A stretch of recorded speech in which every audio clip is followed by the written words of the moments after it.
NTV time, जनता की बात जनता के साथ। राज्य पेंशनर्स ने पेंशन समानता में न्याय के लिए प्रधानमंत्री से अपील की। अखिल भारतीय राज्य पेंशनर्स महासंघ के बैनर तले कुलगाम के पेंशनर्स ने डिप्टी कमिश्नर कुलगाम अतहर आमिर खान के माध्यम से भारत में माननीय प्रधानमंत्री को एक ज्ञापन सौंपा है, जिसमें केंद्र सरकार से सभी सेवानिवृत्त कर्मचारियों के लिए पेंशन समानता पर अपने रुख पर पुनर्विचार करने का आग्रह किया है, चाहे उनकी सेवानिवृत्ति की तिथि कुछ भी हो। यह अपील हाल ही में वित्त विधेयक 2025 के पारित होने के बाद की गई है, जो सेवानिवृत्ति की तिथियों के आधार पर पेंशन भेद निर्धारित करने की केंद्र सरकार की शक्ति को मान्य करता है। पेंशनर्स का तर्क है कि यह विधेयक पेंशन लाभों में समान उपचार के सिद्धांत को प्रभावी रूप से अनदेखा करता है, खासकर उन लोगों के लिए जो 1/1/2016 से पहले सेवानिवृत्त हुए हैं। ज्ञापन में इस बात पर प्रकाश डाला गया कि जबकि 7वें केंद्रीय वेतन आयोग ने सभी सेवानिवृत्त लोगों को समान पेंशन लाभ की सिफारिश की थी, कार्यान्वयन में समानता का अभाव है, जिससे पुराने और नए पेंशनरों के बीच असमानताएं पैदा हो रही हैं। पेंशन भोगियों का कहना है कि इस तरह का भेदभाव DS नाकरा मामले 1980 में सुप्रीम कोर्ट के फैसले का उल्लंघन करता है, जिसमें पेंशन को बुजुर्गों के लिए सामाजिक आर्थिक न्याय के एक हिस्से के रूप में महत्व दिया गया था। आइए देखिए खबर विस्तार से। NTV टाइम के लिए आशिक अली की खास रिपोर्ट।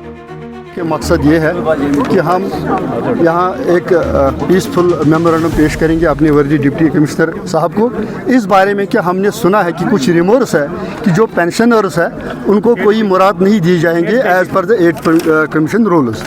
तो यही बात सुन के हम तमाम पेंशनरों ने ये डिसाइड किया है कि हम एक्टिवेट हो जाएंगे, और ये पूरे कंट्री में ये एक्टिवेट है, तो हम एक्टिवेट हो जाएंगे पूरमन तौर पर। ये मेमोरेंडम, ये चार्टर ऑफ डिमांड्स जो है अपने डिप्टी कमिश्नर साहब को पेश करेंगे, तो वो उनको फॉरवर्ड जो हायर ऑफिसर्स हैं उनको फॉरवर्ड यही गुजारिश है जो ये 8th पे कमीशन है पेंशनर्स पर भी लागू होना चाहिए एज पर जिस तरह 7th पे कमीशन में होता है, जिस तरह 6th पे कमीशन में हुआ है। और ये सुप्रीम कोर्ट की रूलिंग है कि whenever there is revision of the pension rules accordingly the pensioner should be benefited. हम इस गर्ज के लिए आए हैं, इसकी वजाहत करना चाहता हूँ।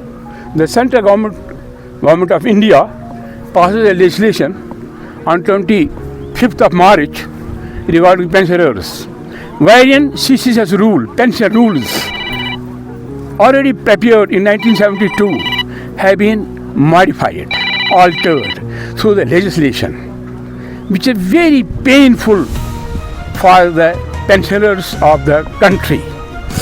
We pensioners at present, we have worked in the prime of our youth as government servants in the government, and we have put in our services properly, nicely, efficiently with our hard work. With this expectation at that time we joined the government service, we were expecting that the government will give us beneficiary pension at the very old age stage. Now, when our Honorable Prime Minister passes this legislation, we were pinched, we were sent to lurch. We don't expect such things in this old age. The legislation made by the Honorable Prime Minister, no doubt he has a full confidence, full vote in the majority vote in the Parliament.